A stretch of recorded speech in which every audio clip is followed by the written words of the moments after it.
Okay. మార్కెట్‌లో ఇంత awareness వస్తున్నా, ఓకే. మన ఫోన్‌లో రింగ్ టోన్ వస్తున్నా గాని, ఏది మోసాలు జరుగుతున్నాయి, సైబర్ క్రైమ్‌లు జరుగుతున్నాయి. జాగ్రత్తగుండుర్రి. ఓకే. మీకు లాయర్ అని చెప్పి ఫోన్ చేయొచ్చు, పోలీస్ అని చెప్పి ఫోన్ చేయొచ్చు, స్టాక్ మార్కెట్ పేరుతో మోసం చేయొచ్చు, డబ్బుల విషయంలో మోసం చేయొచ్చు, బెదిరించి మోసం చేయొచ్చు. ఇవన్నీ రకాల మోసాలు జరుగుతున్నాయి. జాగ్రత్తగా ఉండండి అని చెప్పేసి హోం మంత్రిత్వ శాఖ నుండి మనకు ఫోన్‌ల ప్రతి వ్యక్తికి మనం కాల్ చేసినప్పుడు ఇనబడేది వాయిస్ ఓవర్. అది ఇనబడుతుంది మనకు రెగ్యులర్‌గా. అది ఇనడం అలవాటయిపోయింది గానీ, మోసపోకుండా ఉండడం అనేది, మోసాల గురించి తెలుసుకోవడం అనేది అలవాటు కాలేదు. మరి మెజారిటీ ఆఫ్ ద మోసాలు ఏ విషయంలో జరుగుతాయి బ్రదర్ అంటే డబ్బు విషయంలో. డబ్బనేది ఎందుకు బ్రదర్ అంటే డబ్బనేది కామన్ పాయింట్. ఓకే. మనిషి బతకాలంటే కామన్ పాయింట్ డబ్బు. మిగతా జంతువులకు లేదు డబ్బు, మనుషులకు మాత్రమే. ఆశ అనేది మనిషికి డబ్బు మీద ఆశ అనేది సావది. ఇదే ఆశలా ఉంటే పర్వాలేదు గానీ, అత్యాశగా డెవలప్ అయిందనుకో, అక్కడి నుంచి ప్రాబ్లమ్స్ అనేది స్టార్ట్ అయితది. వివిధ రకాల స్కామ్స్‌లో ఇరుక్కుంటాం. ఓకే. పొరపాటున గనక నువ్వు చైన్ స్కామ్‌లో ఇరుక్కున్నావంటే, చైన్ స్కామ్ అంటే ఎట్లుంటదంటే, ఫస్ట్ కొంత అమౌంట్ కొడతావు. ఆ అమౌంట్ నీకు రిటర్న్ రావాలంటే ఇంకొంత అమౌంట్ కొట్టాలని చెప్పేసి స్కామర్స్ చెప్తారు. ఆ అమౌంట్ కొడతావు. ఇంకో గొల్లెం పెడతాడు దానికి. ఈ 2 అమౌంట్‌లో రావాలంటే ఇంకో అమౌంట్ కొట్టాలని చెప్పేసి చెప్తాడు. ఈ విధంగా చైన్ స్కామ్. ఇది చాలా డేంజర్ ఇది. రైట్. అయితే ఈరోజే న్యూస్ వచ్చింది. ట్రేడింగ్ పేరుతోటి కడప జిల్లాలో 12,00,00,000 భారీ మోసం అనేది జరిగింది. ఇది మనకు అశోక్ అన్న పంపిండు దీని లింకు. చూద్దాం ఒకసారి ఏం జరిగిందనేది. ఓకే. జాగ్రత్తగా వినాలే. మోసపోవద్దని మన ఛానల్ స్టార్టింగ్ నుంచి కూడా చెప్తున్నా. మీ సొంత కాళ్ళ మీద ఎదగండి. మీరు ట్రేడింగ్‌లో సంపాదిద్దామని మీరు అనుకుంటే ఖచ్చితంగా మీ సొంత కాళ్ళ మీద ఎదగడానికి మాత్రమే ప్రయత్నం చేయండి. అనవసరంగా ఎవరినో నమ్మి, ముక్కు మొహం తెలియనని నమ్మి, వాడు చిన్న డబ్బుతోటి కూడా 10, 20 రెట్లు ప్రాఫిట్ ఇస్తా అని చెప్పిస్తే మీరు ఖచ్చితంగా నమ్ముతారు. ఎందుకు బ్రదర్ అంటే మీ దగ్గర చిన్న అమౌంట్ మాత్రమే ఉంటది. మనలాంటి పేదల దగ్గర చిన్న అమౌంట్ మాత్రమే ఉంటది. మనలాంటి పేదోడే ఎక్కువ తొందరగా షార్ట్ కట్ కొట్టి నా లైఫ్‌ను సెట్ చేసుకోవాలనే ఆలోచనతోటి ఉంటాడు. ఇదే మనల్ని మోసపోయే విధంగా చేస్తది. ఓకే. ఒకసారి అది చూద్దాం ఒకసారి. షేర్ మార్కెట్ లో పెట్టుబడుల పేరుతో కడపకు చెందిన సోమశేఖర్ రెడ్డి ఘరానా మోసానికి పాల్పడ్డాడని స్థానికులు ఆరోపిస్తున్నారు. భారీ లాభాలు వస్తాయని నమ్మించి 30 మంది నుంచి 12 కోట్ల రూపాయలు వసూలు చేశాడని అంటున్నారు. డబ్బులు ఇవ్వాలని అడిగినందుకు చంపేస్తారంటూ బెదిరింపులకు దిగాడని ఆవేదన వ్యక్తం చేస్తున్నారు. ఒత్తిడి భరించలేక ఇద్దరు వ్యక్తులు ఆత్మహత్యకు పాల్పడగా ఒకరు మృతి చెందారు. రోడ్డెక్కిన బాధితులు ప్రభుత్వం స్పందించి త్వరితగతిన తమకు న్యాయం చేయాలని వేడుకుంటున్నారు. కడపకు చెందిన సోమశేఖర్ రెడ్డి అనే వ్యక్తి షేర్ మార్కెట్ లో పెట్టుబడి పెడితే మంచి లాభాలు వస్తాయని నమ్మించి మోసం చేశాడని కొంతమంది మిత్రులు, స్థానికులు ఆవేదన వ్యక్తం చేశారు. ఇచ్చిన నగదుకు 5 రూపాయల వడ్డీ కలిపి తిరిగిస్తానని నమ్మించాడని బాధితులు ఆరోపిస్తున్నారు. ఈ విధంగా జిల్లాలో 30 మంది నుంచి 12 కోట్ల రూపాయలు వసూలు చేసి మోసం చేశాడని బాధితులు లబోదిబోం అంటున్నారు. తన ట్రేడింగ్ అకౌంట్ లోకి అమౌంట్ తీసుకుంటాడు. వాళ్ళ బ్రదర్ గంగిరెడ్డికి, అలాగే నిరంజనారెడ్డి అనే తన స్నేహితురాలకి పంపిణీ చేసేవాడు ఆన్లైన్ నుంచి. మేము దాదాపుగా 4.5 కోట్ల రూపాయలు ఆన్లైన్ లో ట్రాన్సాక్షన్ చేశాము. క్యాష్ రూపంలో 4 కోట్ల పైన ఇచ్చాము సోమశేఖర్ రెడ్డికి. మేము డబ్బు అడిగే కొద్దీ పోస్ట్ పోన్ చేసుకుంటూ వచ్చాడు. మేము బయట నుంచి తీసుకొచ్చిన అప్పులకు అడిగినప్పుడు డబ్బులు ఇవ్వలేదు. దాదాపుగా అందరి దగ్గర 12 కోట్ల మోసం చేసి పరారులో ఉన్నారు. నా దగ్గర, నా ఫ్యామిలీ దగ్గర, నా మిత్రులతో, నా బంధువులతో ఇన్వెస్ట్మెంట్ చేయించినారు. 8.5 కోటి వరకు నేను వాళ్ళకు డబ్బులు ఇవ్వడం జరిగింది. వాళ్ళ అమ్మ, వాళ్ళ అన్న, వాళ్ళ తమ్ముడు ముందరనే డబ్బులు ఇవ్వడం జరిగింది. నేను డబ్బులు రిటర్న్ అడగగా మేము ఇవ్వము, మీ బుద్ధి పెట్టింది చేసుకో, నువ్వు చచ్చిపోరా లేకపోతే మేమే చంపేస్తామని మిమ్మల్ని భయభ్రాంతులకు గురి చేసినారు. డబ్బు తీసుకుంది ఆడు, డబ్బు ఇస్తాన్నది ఆడు, మళ్ళీ భయపెట్టేది కూడా ఆడే. ఇగో ఇట్లుంటుంది స్కామ్. మరి ఎందుకన్నాడు? స్కామ్ చేసినోడే మనని భయపెట్టగలరు. కొంతమంది బ్లాక్మెయిల్ స్కామ్స్ ఉంటారు. ఓకే. ఈ బ్లాక్మెయిలర్ ఏం చేస్తారంటే, ఫస్ట్ నువ్వు షార్ట్ కట్లో తప్పుడు దారిలో వెళ్ళే విధంగా సింపుల్గా డబ్బులు వచ్చే దారి నాడు చెప్తాడు. ఆ తప్పుడు దారి నీకు తెలుసు, నీకు భయం అవుతుంది, కానీ ఆడు ఆ కాన్ఫిడెన్స్ అనేది ఇస్తాడు. నువ్వు దాంట్లోకి దిగుతావు. ఓకే. ఇదే షేర్ మార్కెట్ కాదు, మీకు ఇంకొన్ని ఐటమ్స్ కూడా ఉంటాయి, దాని గురించి చెప్తున్నా. వాడు ఏం చేస్తాడు? దాంట్లోకి తీస్తాడు. నేను తప్పు చేస్తున్నా అని చెప్పి చిన్న ఫీలింగ్ అనేది నీకు ఉంటుంది, కానీ నువ్వు దానికి దిగబోదు అవుతుంది. అదేవిధంగా దిగేలాగా చేస్తాడు. నేను టెంప్ట్ చేసిన తర్వాత కొంచెం అమౌంట్ అనేది కొన్ని రోజులు దాంట్లో నువ్వు గడిపిన తర్వాత కొంచెం అమౌంట్ లాస్ అయిన తర్వాత పొరపాటున గనక నువ్వు వాడిని డబ్బులు రిటర్న్ అడిగితే, పొరపాటున గనక నువ్వు వాడిని తిట్టేదే, అప్పటి వరకు నీ చేతితోటి నీ కాంటాక్ట్లు తీసుకుంటాడు. ఓకే. నీ పర్సనల్ ఇన్ఫర్మేషన్ తీసుకుంటాడు. ఏ దొరికితే తీసుకుంటాడో నీ వల్లనే, నీ చేతనే తీసుకుంటాడు. ఏం చేస్తాడు? భయపడిస్తాడు.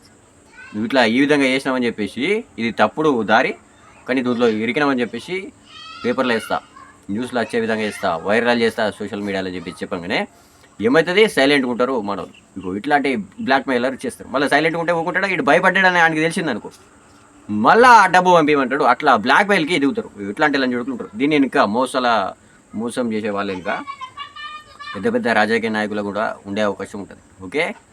మోసం చేసేవాడు భయపెడుతుందంటే వాడి వెనుక సపోర్ట్ అనేది ఉంది. ఎవడైనా ఉండొచ్చు, ఉండే అవకాశం ఉంటుంది. ఓకే, ఖచ్చితంగా ఉంటారని గ్యారెంటీ లేదు. కానీ బెట్టింగ్లో గ్యాంగులు ఉంటాయి కదా, బెట్టింగ్ తయారు చేసేవాళ్ళు, ఈ క్యాసినోల గ్యాంగులు, ఈ క్యాసినోలు కూడా ఓకే ఇట్లాంటి పనికిమాలిన విషయాలలో ఖతర్నాకు గుండా రౌడీ దొంగనాకుడు సపోర్ట్ అనేది ఉంటుంది. ఇది వాస్తవం. ఓకే, వీళ్ళ ప్రెజర్ తట్టుకోలేక వీళ్ళే చంపేస్తారేమో మమ్మల్ని అని చెప్పి మేమే భయపడి సూసైడ్ అటెంప్ట్ చేసుకున్నాము. దురదృష్టవశాత్తు నా మిత్రుడు చనిపోవడం జరిగింది. నేను చాలా రోజులు హాస్పిటల్లో ఉండి ఇప్పుడే రికవరీ బయటకు వచ్చాను. డబ్బులు అడిగితే చంపేస్తామని బెదిరిస్తున్నారని, తమకు న్యాయం చేయాలని ప్రభుత్వాన్ని బాధితులు వేడుకుంటున్నారు. అన్న ఇంకొక పేరు ఎందుకు చెప్పారన్నా, షేర్ మార్కెట్ పేరు ఎందుకు చెప్తారన్నా అంటే, షేర్ మార్కెట్ అనేది కొంచెం అవగాహన ఉంటుంది అందరికీ. అంటే షేర్ మార్కెట్లో ఎక్కువ డబ్బులు వస్తాయి, కొంతమంది కోట్లు సంపాదించారని చెప్పేసి న్యూస్లలో వస్తాయి కదా. ఈ దొంగనా కొడుకులు కూడా కార్లైన్ కళ్ళు నిలబడి దాని కళ్ళు నిలబడి ప్రాఫిట్ చూపిస్తాడు. ఈ సోషల్ మీడియాలో ఆల్మోస్ట్ అందరు గడుపుతున్నాం జీవితం అనేది. అక్కడ తగులుతాయి మనకు, అవి చూసి నమ్మాల్సి వస్తుంది మార్కెట్లో డబ్బులు ఉన్నాయని చెప్పేసి. అప్పుడు ఏమవుతుంది, రెండు అడ్డదారులు మనకు తెలుసు. ఏది బెట్టింగ్ ఒకటి, gambling, casino, share market. Share market అయితే కొంచెం లీగల్ అని చెప్పేసి మనం నమ్మబుద్ధి అవుతుంది, ఇచ్చేస్తాం డబ్బులు. రియల్ ఎస్టేట్ మీద పెట్టిన డబ్బులంతా ఈ పిల్లోడి దగ్గర పెట్టినాం మేము. ఈ పిల్లోడి దగ్గర నుంచి ఆ సోమశేఖర్ రెడ్డి అనే వ్యక్తి మోసం చేసి మొత్తం తీసుకొని పోయినాడు డబ్బులు. ఇక్కడే 36 మంది కుటుంబాలు రోడ్డున పడతాయి ఈ రోజు మీరు దీనికి న్యాయం చేయకపోతే గన. మరి మనకి ఇవ్వడానికి ఏంట్రా క్యాపిటల్, ఒక 5 lakhs ఏంట్రా, నేను మెల్లగా గ్రో చేసేస్తా. ఓకే, ఇట్లా చెప్తే మనకు నమ్మబుద్ధి కాదు. అంటే ఇప్పుడు మనం సహాయం అడుగుతున్నాం కాబట్టి మనం లోకు అయిపోతున్నాం. అదే నేను కూడా తమ్ముడు నాకు ఒక నెలకు 5,000 కట్టు నేను కాల్స్ ఇస్తా అని చెప్పిన అనుకో, ఓకే డైలీ 2-3 కాల్స్ ఇస్తా అని చెప్పిన అనుకో, కటా పంపిస్తారు పైసలు. ఓకే, సహాయం అడిగితే వాళ్ళకి లోకు అయిపోతున్నాం. రియాలిటీ చెప్పి మన పరిస్థితి చెప్పి సహాయం అడిగితే లోకు అయిపోతున్నాం. కానీ మోసం చేసేవాడినే నమ్ముతారు ఇట్లాంటివి ఇచ్చుతే నా కొడుకు. ఓకే, డబ్బు విషయంలో ఎవరిని కూడా నమ్మద్దు. ముక్కు మొహం తెలియనోడికి అకౌంట్ హ్యాండిలింగ్ చేయొద్దు. ఇవి అన్నిట్ల గురించి మన ఛానల్లో ఆల్రెడీ వీడియోలు చేసిన. ఇది టెలిగ్రామ్ ఛానళ్ళు, అడ్వైజరీ కంపెనీలు. ఆడేం చెప్తాడు, సార్ నీ దగ్గర ఒక 10,000 ఉన్నాయా, నేను మీ లాస్ రికవరీ చేసిస్తాను. ఓకే, మీ లాస్ 2 లక్షలు ఉందా, అది రికవరీ చేసిస్తా అంటాడు. 10,000 తోటి 2 లక్షల లాస్ రికవరీ అవుతుంది కదా అని చెప్పేసి నువ్వు ఇచ్చేస్తావు అనుకో అకౌంట్. సార్ నేను 30% కమిషన్ తీసుకుంటా అని చెప్తాడు. ఫస్ట్ ఒక పొరపాటున గుడ్డిగా ఒక ప్రాఫిట్ కొట్టినారు, ఏమవుతుంది 30% ఇచ్చేస్తావు అందరికి అమౌంట్. నెక్స్ట్ ట్రేడ్ చేస్తాడు, అది కూడా గుడ్డిగా ఇటు కొట్టింది అనుకో, మళ్ళీ 30% కమిషన్ తీసుకుంటాడు. నువ్వు ఇచ్చేస్తావు ఇక లాస్ట్ రికవరీ అవుతాడని చెప్పేసి ఇచ్చేస్తావు. మళ్ళీ ఇట్లాంటి వాడు దొరకడని చెప్పేసి మళ్ళీ ఏం చేస్తాడు బ్రదర్ అంటే, ఇలా అన్ని కూడా గుడ్డిగా తీసుకుంటారు, వీళ్ళకి ఏం తెలియదు. తీసుకున్న తర్వాత పొరపాటున ఏదో రోజు అయిపోయింది, అకౌంట్ ఖాళీ అయిపోయింది అని చెప్పేసి అనిపించగానే సైలెంట్గా ఆ ఫోన్ అనేది బ్లాక్లో పెట్టేస్తాడు. కథ నీకు ఆయన అడ్రస్ తెలియదు, ఆయన ముఖం తెలియదు, ఏం తెలియదు. ఫోన్ చేసిండు, మాట్లాడినావు, అకౌంట్ ఇచ్చేసినావు, ఎగరగొట్టేసి అంతే. ఇవే నమ్మద్దు అని చెప్పేస్తాను. సార్ మా అడ్వైజరీ కంపెనీలో 90% యాక్యురసీ ఉంది సార్, ఈజీగా మీ లాస్ రికవర్ అయిపోతుంది, ఖతర్నాకు కోటి షేర్ కావచ్చు మీకు అని చెప్పేసి చెప్తారు.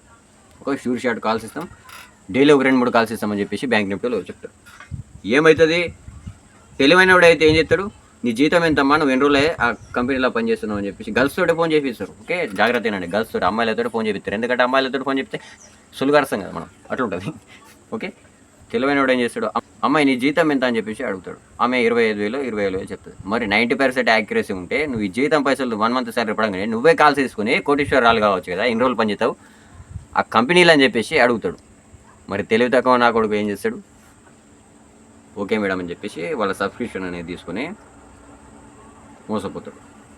తర్వాత ఏమయ్యా మేడం 90% యాక్యురసీ అంటే మార్కెట్ మంచిగా లేదు సార్ అని చెప్తారు. లేకపోతే సార్ 100% ఎవరు కరెక్ట్ కాదు సార్, ఈ భూమి మీద మార్కెట్ అప్ సైడ్ వెళ్తుందా డౌన్ సైడ్ ఎవరు తెలియదు సార్ అని చెప్పేసి చెప్తాడు.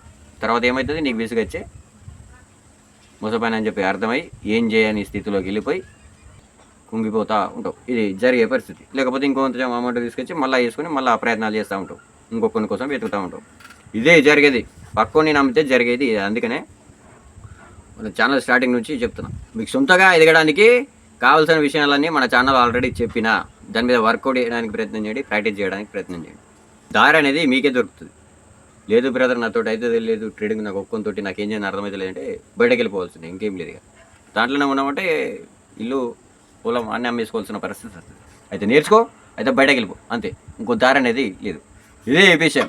ఓకే, జాగ్రత్తగా ఉండుర్రి, ఎవరిని కూడా నమ్మి మోసపోవద్దు.